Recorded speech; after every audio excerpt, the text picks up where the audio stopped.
My name is Syed Mohammad Subhan और आप देख रहे हैं पाकिस्तान एंड बियॉन्ड। पिछले 4 दिनों में साउथ एशिया एक एटमी जंग की नहज से होकर वापस आया है।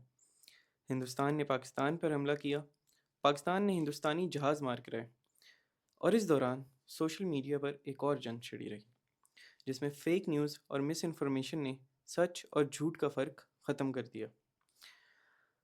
आप सब ने भी तरह तरह की न्यूज़ देखी होगी और सुनी होगी, इसलिए इस वीडियो में हम इस क्राइसिस की हकीकत को जानने की कोशिश करेंगे। 22 अप्रैल को पहलगाम में हुए एक टेररिस्ट अटैक के बाद अपनी सिक्योरिटी फेलियर को छुपाने के लिए इंडिया ने सारे का सारा इल्ज़ाम पाकिस्तान पर डाल दिया। इंडियन गवर्नमेंट को मालूम था कि अगर इन्वेस्टिगेशंस की गई तो उनको काफ़ी एम्बेरसमेंट का सामना करना पड़ेगा कि आखिर 10 लाख फौजियों की नाक के नीचे ये वाक़या कैसे हो गया, और फिर अकाउंटेबिलिटी भी करनी पड़ेगी। जिससे बचने के लिए उन्होंने पाकिस्तान के बार बार इसरार के बावजूद ना तो कोई इन्वेस्टिगेशन की और ना ही कोई एविडेंस पेश किया, बल्कि उन्होंने अपनी पुरानी प्लेबुक का इस्तेमाल करते हुए अपनी पूरे मीडिया इंफ्रास्ट्रक्चर को एंटी पाकिस्तान प्रोपेगेंडे पर लगा दिया। After few days of war mongering, 6 और 7 मई की दरमियानी रात में इंडिया ने पाकिस्तान पर एक अनप्रोवोक्ड अटैक लॉन्च कर दिया। इस ऑपरेशन में, जिसको इंडिया ने नाम दिया ऑपरेशन सिंदूर का, इंडियन जेट्स ने स्टैंड ऑफ वेपन्स को यूज़ करते हुए अपनी टेरिटरी के अंदर से ही मुजफ्फराबाद, कोटली, बाग, नीलम झेलम डैम, मुरीदके और भावलपुर में मिसाइल अटैक्स किए। इंडियन गवर्नमेंट ने प्लान किया था कि इस ऑपरेशन को वो अपनी सक्सेस शो करते हुए अपने लोगों को खुश कर देंगे और बाद में पाकिस्तान के रिस्पांस को डाउन प्ले करके बात ख़त्म कर देंगे। मगर वो भूल गए थे कि पाकिस्तान इज़ नॉट लिबिया और सीरिया। हमें अपने डिफेंस करना आता है, we are always ready for it, और हमने अपनी औकात से ज़्यादा डिफेंस बजट भी आपके लिए ही रखा हुआ है। पीएएफ ने फौरी रिस्पांस करते हुए once again stand off weapon सी के जरिए इंडियन टेरिटरी के अंदर ही 6 इंडियन जहाज़ मार गिराए। इस ऑपरेशन में पीएएफ ने recently acquired Chinese PL-15 beyond visual range air to air missiles का कामयाब इस्तेमाल किया और इन मिसल्स के थ्रू पाकिस्तान ने first confirmed shooting of the 4.5 gen Rafale भी अपने नाम कर ली। In total PAF shot down 6 Indian planes. इनमें 3 रफ़ाइल्स, 1 MiG-29, एक Su-30 MKI और एक कामिकाज़े ड्रोन शामिल थे। ना सिर्फ ये, बल्कि पीएएफ के सारे प्लेन्स बहिफाजत वापस भी आ गए, जो कि एक बहुत बड़ी अचीवमेंट है कंसिडरिंग कि इंडिया ने उस वक्त 70 फाइटर प्लेन्स एयरबॉर्न किए हुए थे, including the entire Rafale fleet of 34 planes, सिर्फ और सिर्फ पाकिस्तान एयरफोर्स को इंटरसेप्ट करने के लिए।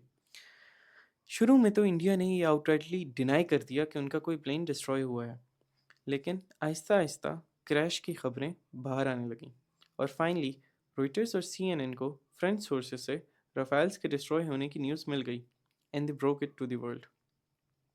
दूसरी तरफ पाकिस्तान ने NSC के इजलास में ये फैसला किया कि पाकिस्तान अपनी टाइमलाइन पर रिटेलिएट करेगा। बेसिकली जनरल आसिम मुनीर ने बोला कि बाप का, भाई का, दादा का, सबका बदला लेकर है तेरा फजलू। अब एक तरफ तो इंडिया का ऑपरेशन सिंदूर बुरी तरह फेल हो गया और साथ ही पीएएफ ने इंडियन एयरफोर्स को एक ह्यूमिलिएटिंग डिफीट देकर इंडियन गवर्नमेंट के लिए एक ग्लोबल एम्बेरसमेंट बना दिया। साथ ही साथ इंडिया वाज आल्सो अवेयर कि both international law and global opinion is in favour of Pakistan and article 51 of the UN charter empowers Pakistan to act in its self defence against India. अगले 2 दिन पाकिस्तान के जवाबी हमले के डर से इंडिया के अंदर एक अफरा तफरी और कन्फ्यूजन का आलम रहा, जिसके नतीजे में कभी वो LOC पर फायरिंग शुरू कर देते तो कभी सर्वेलेंस और कामिकाज़े ड्रोन्स लॉन्च कर देते पाकिस्तान की तरफ। इन सारे स्टेप्स का मकसद ये था कि पाकिस्तान को पंप करके किसी अनप्रिपेयर्ड ऑफेंसिव की तरफ पुश किया जाए और पाकिस्तान की तरफ से जल्दबाजी में आकर किए गए रिस्पॉन्स को नाकारा बना दिया जाए।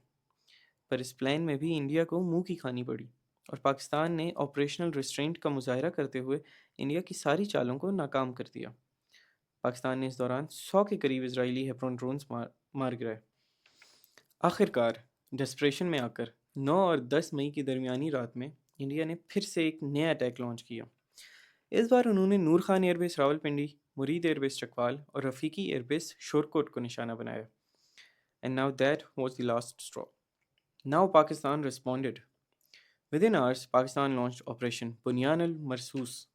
फाइटर प्लेन्स और अल-फतह मिसाइल्स को एम्प्लॉय करते हुए पाकिस्तान ने Indian airfields, missile storage facilities और आर्टिलरी पोजीशंस को टारगेट किया। The targets included Pathankot airfield, Adampur airfield and Bhuj airfield. BrahMos missile storage site Beas and BrahMos battery site Nagrota, field supply depot Uri, artillery gun position Rangyari, and S-400 missile systems. Operation Bunyanul Marsoos को successfully execute करके पाकिस्तान ने ये message दिया कि unlike India, वो रात की तारीकी में नहीं बल्कि दिन की रोशनी में अटैक करने की हिम्मत और कैपेबिलिटी दोनों रखते हैं, और किसी भी सिविलियन टारगेट को निशाना बनाए बगैर सिर्फ और सिर्फ मिलिट्री इंस्टॉलेशंस को टारगेट करके पाकिस्तान ने इंडिया को वॉर एथिक्स भी सिखाई. Furthermore, every target chosen by Pakistan was of strategic importance. BrahMos storage and battery site को तबाह करके पाकिस्तान ने इंडिया के हाइपरसोनिक वेपन्स के गुरूर को भी चिकनाचूर कर दिया. ब्राह्मोस एक हाइपरसोनिक मिसाइल है जो मैक 5 यानी आवाज़ की रफ्तार से 5 गुना से भी ज़्यादा तेज़ रफ्तार में ट्रैवल कर सकता है. S-400 एक BMD ballistic missile defence system है जो इंडिया ने रशिया से एक्वायर किया, जिसके बाद इंडिया को ये लग रहा था कि पाकिस्तानी मिसाइल इसका कुछ नहीं बिगाड़ सकते. पाकिस्तान एयरफोर्स ने और पाकिस्तान आर्मी ने इस मिथ को भी सक्सेसफुली ब्रेक कर दिया.